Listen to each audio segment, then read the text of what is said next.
Hello students, welcome to I exam भी। This is Sonal Saklani. And जैसे कि आपको पता ही है कि हमारी एक सीरीज चल रही है कॉन्सेप्ट पढ़ाएंगे सबको सिखाएंगे, जिसमें कि हम कुछ इंपॉर्टेंट टॉपिक्स जिस पे कॉन्सेप्चुअल क्लैरिटी बहुत ज़रूरी होती है उस पे हम वीडियो लेके आते हैं आपके लिए।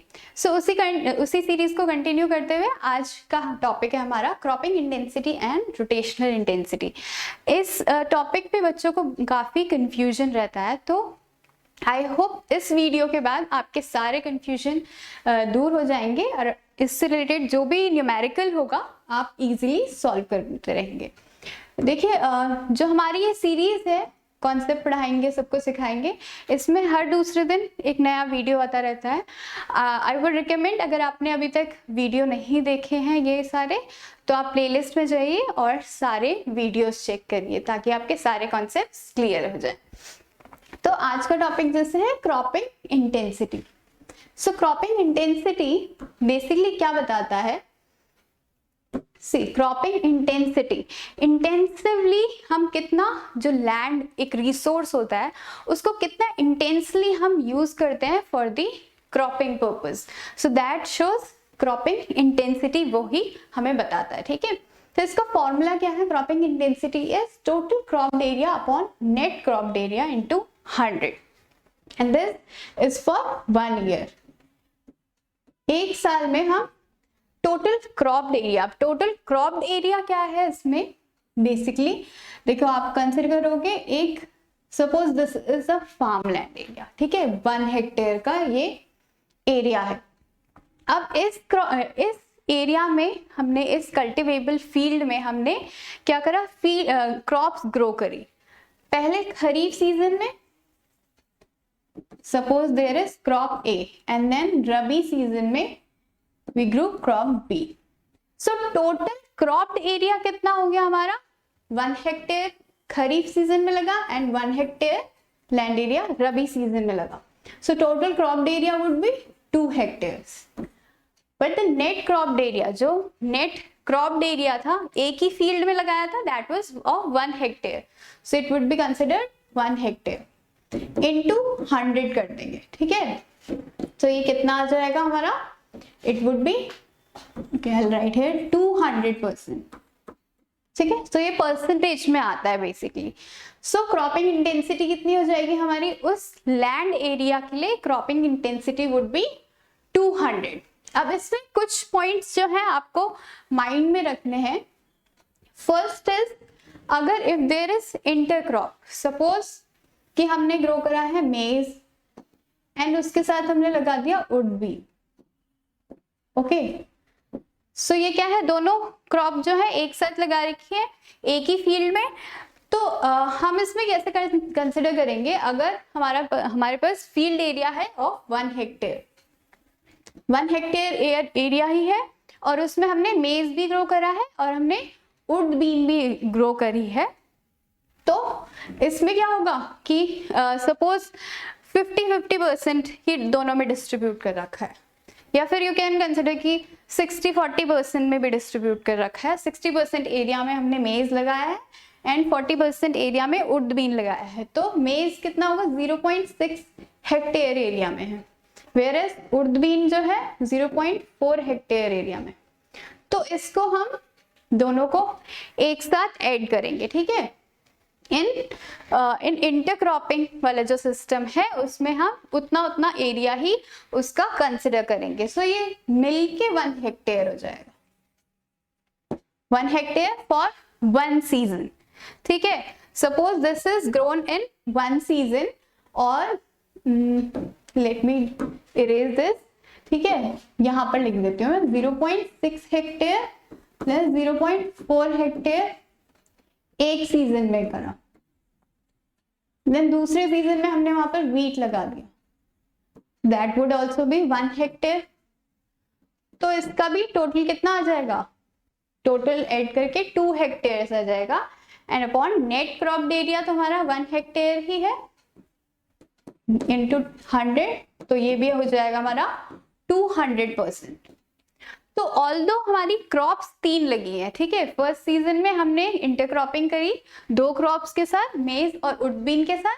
सेकेंड सीजन में हमने उसमें वीट लगा दिया, ऑल्दो 3 क्रॉप्स थी, लेकिन फिर भी क्रॉपिंग इंटेंसिटी वुड बी 200%, ठीक है। सो हैव ये वाला आपका डाउट क्लियर हो गया होगा। ऑल्सो अगर वहां पर फेलो लैंड है, सपोज हमने एक सीजन में एक क्रॉप ग्रो करी, दूसरे सीजन में इट इज फेलो, तो फेलो में हम उसको 0 ही कंसिडर करेंगे, ठीक है, उसमें हम उस लैंड एरिया को ऐड नहीं करेंगे। एग्जाम्पल मैं आपको देती हूँ, अगर हमने राइस ग्रो करा एंड देन उसको नेक्स्ट सीजन के लिए फेलो छोड़ दिया, तो इसमें क्रॉपिंग इंटेंसिटी क्या होगी, राइस के लिए इट वुड बी 1, ठीक है। 1 हेक्टेयर एरिया हमने, सपोज यहाँ पर 1 हेक्टेयर के फील्ड में हमने लगाया था राइस, नेक्स्ट सीजन में हमने उसको फेलो छोड़ दिया, तो ये 1 ही कंसिडर किया जाएगा, okay. And net sown area would be 1 into 100, तो ये हो जाएगा 100%। So these are the some of the rules. अब एक क्वेश्चन हम कर लेते हैं, दैट इज मेज व्हीट अगर क्रॉपिंग सिस्टम है इन 2 हेक्टेयर एरिया, तो इसमें कैसे कंसिडर करेंगे। मेज के लिए पहले हमने 2 हेक्टेयर एरिया में क्रॉप ग्रो करी मेज की, फिर नेक्स्ट सीजन में दैट इज रबी सीजन में हमने व्हीट को भी 2 हेक्टेयर एरिया में ग्रो करा, तो इसमें क्या होगा, ग्रॉस क्रॉप्ड एरिया और the total cropped area would be 2 hectare plus 2 hectare that is 4 hectare. Where is net cropped area मतलब एक ही फील्ड जो था उसी को 2 बार हमने यूज करा है, but net cropped area would B only 2 hectare, तो इसको 2 हेक्टेयर ही लेंगे इनटू 100, तो ये कितना आ जाएगा, इसको क्रॉस करके 200%, okay. So this is how cropping intensity is calculated. Then moving on to rotational intensity. So पहले हमने क्रॉपिंग इंटेंसिटी पढ़ लिया, अब हम पढ़ रहे हैं रोटेशनल इंटेंसिटी। सो रोटेशनल इंटेंसिटी क्या होता है, rotational intensity is number of crops grown in a rotation upon duration of rotation into 100। अब ये रोटेशन की ड्यूरेशन क्या होती है, it is 1 year only, okay, 1 साल के लिए ही हम इसको कैलकुलेट करते हैं।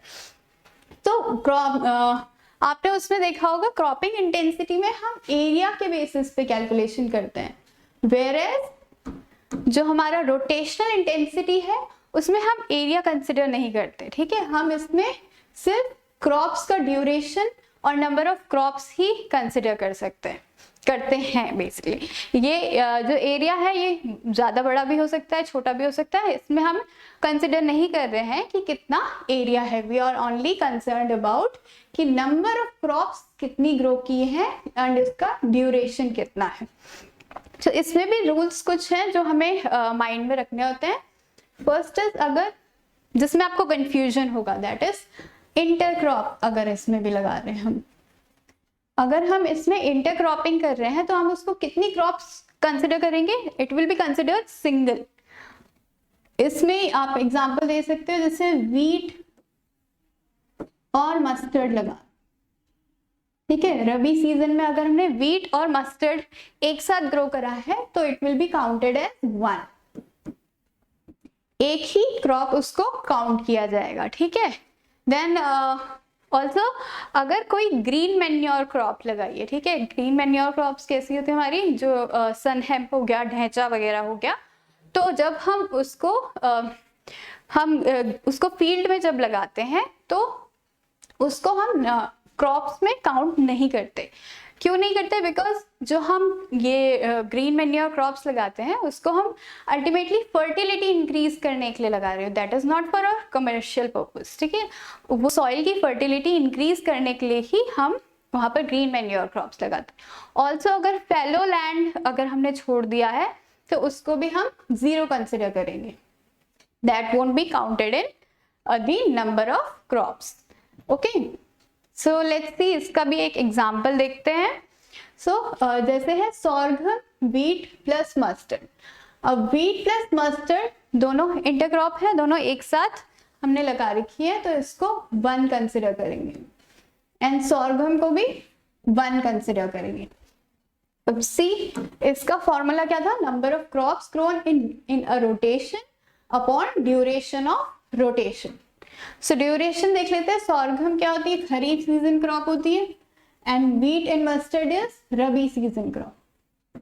ठीक है, तो सॉर्गम को हम ग्रो करेंगे in the month of July, June July में सोइंग करते हैं।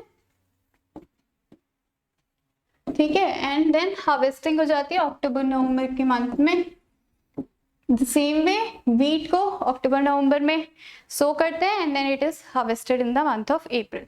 अब अप्रैल से जून जुलाई तक का जो पीरियड है उसको हम काउंट नहीं करते, हम उसको 1 ईयर ही कंसिडर करेंगे। ठीक है, ऑल्दो वहाँ पर टाइम जो है हमारा थोड़ा बच जाता है एंड उस टाइम पे हो सकता है हम और कुछ उस फील्ड में डीप फ्लोइंग करें या फिर कुछ और ऑपरेशंस करें, तो हम उसको कंसिडर नहीं करते हैं। ठीक है, we will consider it only 1 year. इन दोनों को साथ में विल कंसिडर 1 ईयर।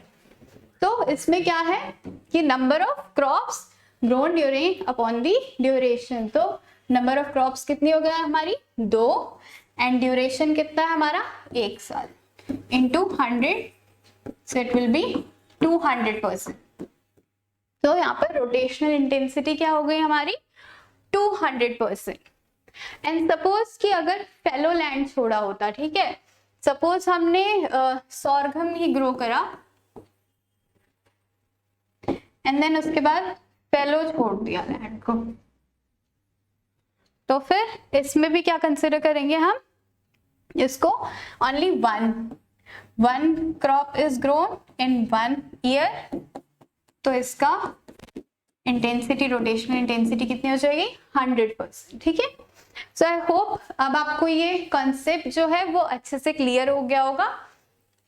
आप क्या कर सकते हो, अपने कॉन्सेप्चुअल क्लैरिटी को टेस्ट करने के लिए ये जो क्वेश्चंस मैंने दिए हैं आपको, इनके आंसर्स आप नीचे कमेंट बॉक्स में लिख दीजिएगा। ठीक है, एंड आई विल चेक कि अगर आपके आंसर्स सही है कि नहीं।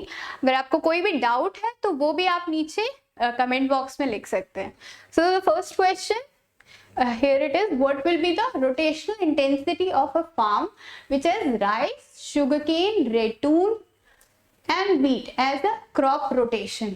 तो अगर क्रॉप रोटेशन में है राइस, शुगरकेन, ठीक है, शुगरकेन का भी अराउंड 1 ईयर होता है, एंड रेटून उसके बाद जो क्रॉप ग्रो करते हैं उसका भी अराउंड 1 ईयर जो है ड्यूरेशन होता है। इसको मैंने आपके लिए थोड़ी सी हिंट दे दी है।